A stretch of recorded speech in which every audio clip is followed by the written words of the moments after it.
Some big news surrounding the Mets, who have agreed to sign Todd Frazier to a 2-year, $17 million deal. Frazier played the end of last season in the Bronx with the Yankees, hitting .222 with 11 home runs in 66 games.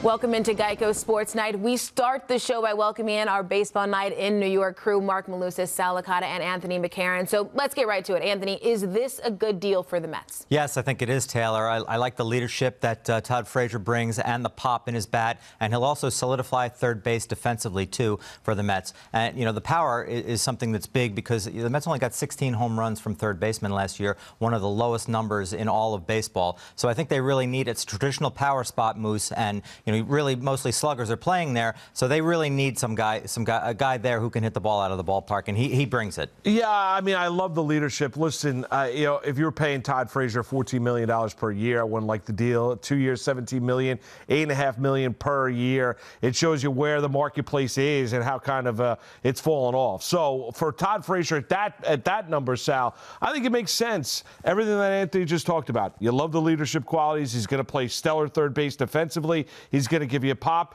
You're going to look at the on-base percentage. It's going to be A-OK. He's going to hit for a low average. He has, as his career has gone along here, so he's not been as selective, but he's going to give you 25-plus home runs. And I do think for a team that is screaming for leadership in that clubhouse, I think it plays. I mean, I think he is a guy that steps into that room as an everyday player. I think he can assume a big-time leadership role for this Mets team in 2018. I think he did a great job of that when coming over from the White Sox to the Yanks last year. Kind of got overlooked because the Yanks have all this firepower and they were playing so great, but Frazier was a great presence in that clubhouse. So, yes, you like that. I love the fact that he could play defense at third base, which is something we haven't seen in a very long time. And look, financially the deal is great. No risk there. 2-year deal. They're not paying him any money, essentially short term. The problem I have is he's the same type of offensive player that we've seen time and time again. He's the same player as Jay Bruce. He's the same player as Lucas Duda used to be. So offensively, I felt they needed something different. I wanted some athleticism. I wanted a speedy guy, somebody who could provide some excitement on the base paths, be a little more versatile maybe. Somebody like Josh Harrison. I know we've beaten that name over and over again, but that's the type of move that I want. So this is an okay move. I'd maybe even rather have Eduardo Nunez, who's a different type of offensive player than Todd Frazier is. I don't think it's a bad move. It's not the move that I personally would have made. It's a fair criticism, Sal, too. I mean, he strikes out a lot. There's no question about that. So we are going to see a lot of whiffs in the Met lineup this year. So Met fans, brace yourself for that because it's happening. There's going to be a lot of fresh air at Citi Field this year with all the swings and misses there. But, you know, I really do think that Sandy Alderson sort of has waited in a couple of cases now with Jay Bruce as well, waited for the market to come back to him and gotten a deal that's sort of more on his terms and, you know, short term because he likes those kinds of deals, you know, not the long-term deals that draw out. Yeah, it's a 2-year commitment. Right, exactly. So it's over quickly. I mean, he's going to be 32 next week, Frazier. So, you know, he's in the sort of late prime of his career, but I think the power will still play, and I think he'll be a good addition. Okay, and so now you have an everyday third baseman. Where do you see Frazier hitting in the Mets lineup?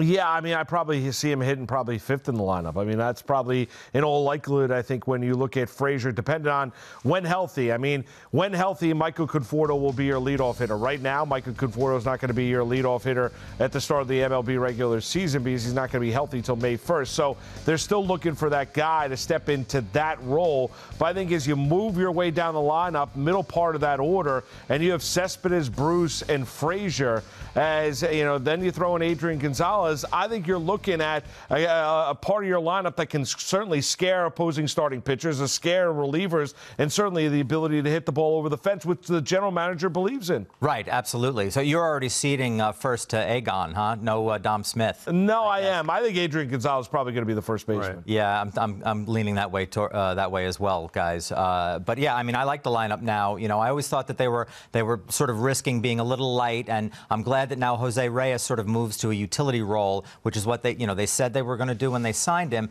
You know, but it was easy to believe that maybe he was going to be their everyday second baseman. But now as Drupal Cabrera moves over to second base, where he surprisingly said he prefers to play now instead of third. So we'll see how that goes, Sal. Well, a long way to go before we start penciling in the lineup here. Here's where he's got to hit. Behind Jay Bruce. He is protection for Jay Bruce. Now, whether that's going to be fifth, like Moose said, ideally, I think that'd be the case if you actually had a leadoff hitter. They do not have a leadoff hitter. Let's say when Conforto comes back healthy, he's going to be the leadoff guy. I personally would put Cespedes behind Conforto 2, Bruce 3, Frazier 4. So for me, it's either 4 or 5. You find a leadoff hitter and you want to move Conforto 2, Cespedes 3, Bruce 4, Frazier 5. I'm fine with that. Right now, they don't have it. I'm assuming Conforto is going to be that guy when he comes back. I would not hit Asdrubal Cabrera, and as much as I loved him, I'm not hitting him second in this lineup. Conforto, Cespedes, Bruce, Frazier. That's how I would do it. I know you guys have all echoed the idea that the Mets still are in dire need of other positions. So do you think the Mets will still sign a pitcher?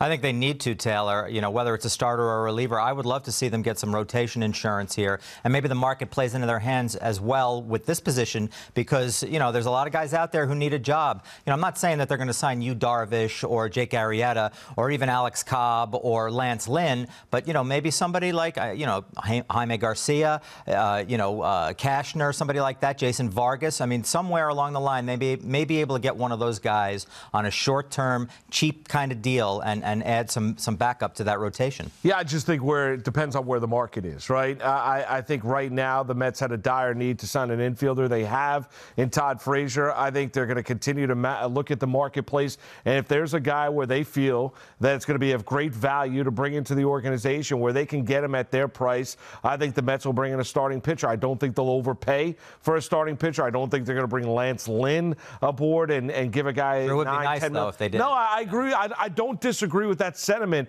I just think the Mets had the most pressing need was finding an infielder. Right now, continue to look at this marketplace and see if a starting pitcher falls into their lap.